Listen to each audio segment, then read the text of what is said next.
My cabbages! I don't know. For some reason, I felt like opening with the lame running gag about a cabbage cart. Hey, guess what? I finally started watching after literal years of people banging on at me to watch and talk about. Yeah, Avatar: The Last Airbender. I've now finished season one, or I'm sorry, book one of the show. And this is probably how I'll end up talking about it, is one season at a time. And I get why people like this show a lot, especially anyone who watched it at or around the time when it first came out. Like, I can see the way that this show is influenced in so many things that have come after, and in many ways has reshaped the way that quote unquote children's television gets told, allowing for a bigger scale, bigger stakes, something that has a bit more of an ongoing story and isn't just one and done every week. And there have been kid shows even before this that kind of hinted at that, but it's like this is more direct. It's taking more chances. It's asking more of its audience to come back every time to be able to even understand the story as it continues to move forward and to go some heavy places. I definitely get why people like this show so much. And there's definitely stuff that I really like about it. Uncle Iroh is amazing. He's easily my favorite character. Love the heck out of him. Sokka, I usually get some good entertainment out of him when he's not love struck, but you know me and romantic subplots. I was never going to like that bit. But watching Katara get better, Appa is just adorable, and that's great.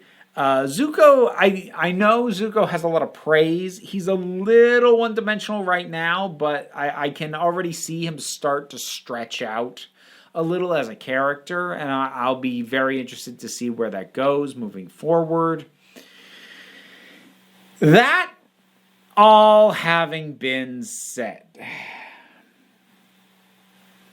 now it's time for me to get everybody on the planet mad at me, because I'm going to register some complaints.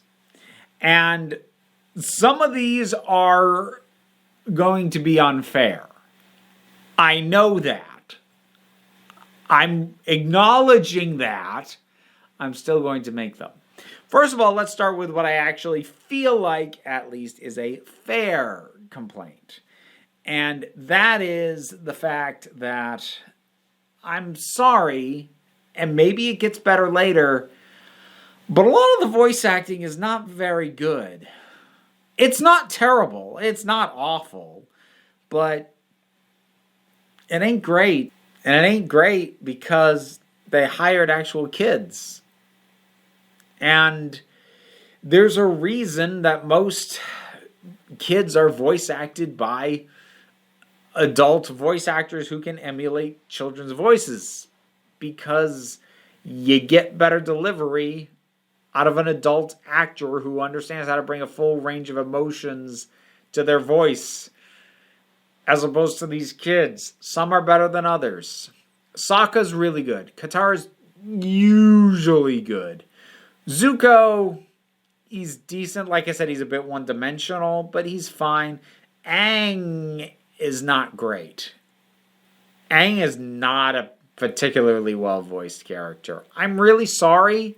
And I know the young actor, I for all I can tell, he seems to have more or less retired from acting after this show ended. He doesn't seem to have done much of anything else. And, maybe moved on to other stuff. Maybe he didn't like it. I don't know. But it's not a great performance, at least not in the first season. Again, maybe it gets better. I'd be prepared to believe that. And then there's the stuff that is not the show's fault and are slightly more unfair things. The first one being, there are certain plot beats that, I knew just from being in the culture and people, so many people, using the show as a point of reference when talking about, ways to move through long form storytelling and certain story beats. So because of things like that, I already knew things like what happens with the Moon Spirit, what happens on the ship with the Earthbenders. A number of really big key beats that I already knew they happen here. And that actually feels like it's the majority of stuff that I knew seems to have been covered. Not all of it. I do know some stuff that goes on later as well. But most of the things that I know at some point this happens, I ended up seeing here. So that means that later seasons will have more potential to surprise me. And that is not the show's fault. Another thing that's not the show's fault is it is, like I said, I can see how influential this show is. I can see all the things that have come about since that have taken inspiration from it or sort of picked up the baton and gone farther with it. Like, off the top of my head, She-Ra and the Princesses of Power, which, oh my God, I love that show so much. And when I say that, that's not me saying it's like an Avatar ripoff, because it's not. But in terms of taking that scale of storytelling and that stretching out of things over a longer time in a more continuous story fashion, She-Ra very much did do that. And Avatar paved the way for shows to be able to do that. But the problem is, the show started in 2005. It's 15 years old this first season. And for me, I can tell.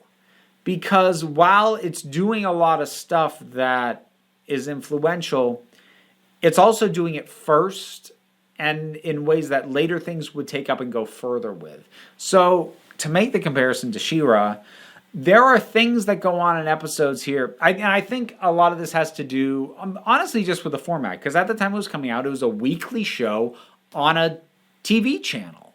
So it was, it was going out once a week, and even though they were doing a continuous story, there still seemed to be largely, basically until they got to the finale, a presumption that you should do a fairly self-contained story week to week. And what that means is basically nearly everything that is brought up in any given episode is resolved within the same episode, if it is not the big overarching thing, which in this case is things like getting up to the North Pole. They're not going to get there for a while, but whatever they encounter in one episode is going to be dealt with in one episode.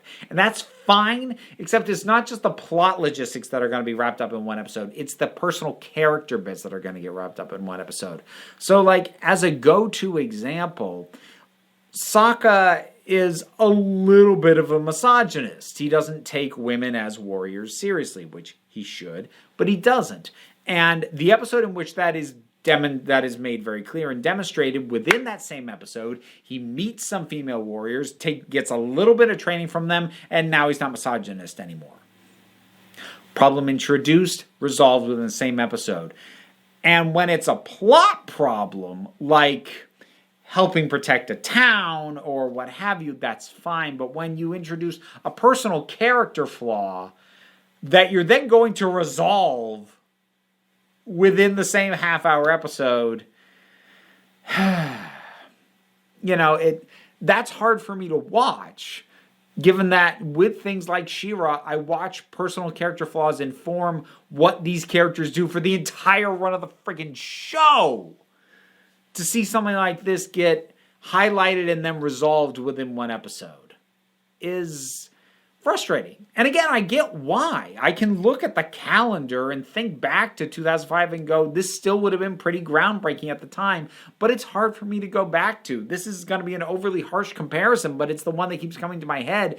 It's like really enjoying Star Wars and then go back and watching the old black and white sci-fi serials that George Lucas loved and had influenced him to make Star Wars. You can see the through line of how he got to the thing you love from these, but you trying to go back and watch these when you saw the, I'm sorry, for my taste at least, better thing that they influenced, this is hard to appreciate as much. And like I said, that's overly harsh, but that's kind of where I'm at a little bit. So again, maybe it's my fault for waiting as long as I did before watching this. Oh, I did have one other thing that I feel like is a more legitimate complaint, not just like my hang-ups.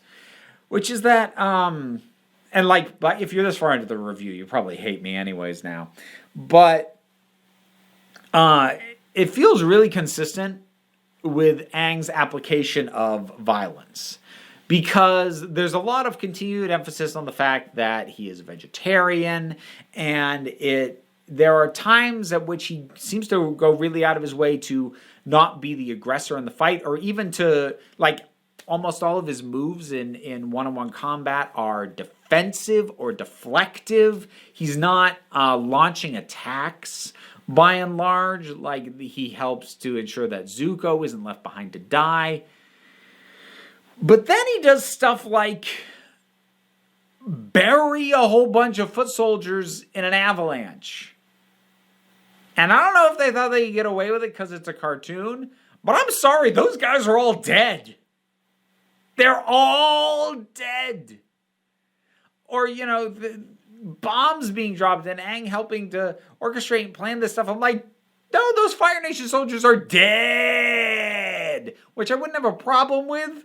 But because the show doesn't seem to want to acknowledge that this is clearly deadly force, then, they never address it. And it kind of reminds me of Batman v Superman, where the movie where you clearly see Batman kill people, which, is not a 100% invalid interpretation, but, like, you should address that. And they don't. And so I kind of feel the same about Aang here. I'm like, you're definitely, like, there are people who are definitely dead. No one's going to bring that up, huh? Okay.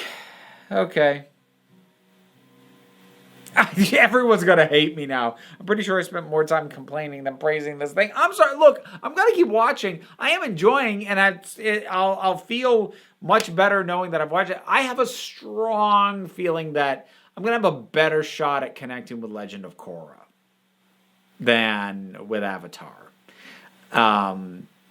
Between the various things I've got about, maybe it's just hard for me to connect with characters this young. There's the voice acting. There's things that took influence from it, going farther with the conceptual narrative ideas. I'm going to keep watching it. Maybe I'll do more reviews if you people don't hunt me down with a pitchfork and torches. But, it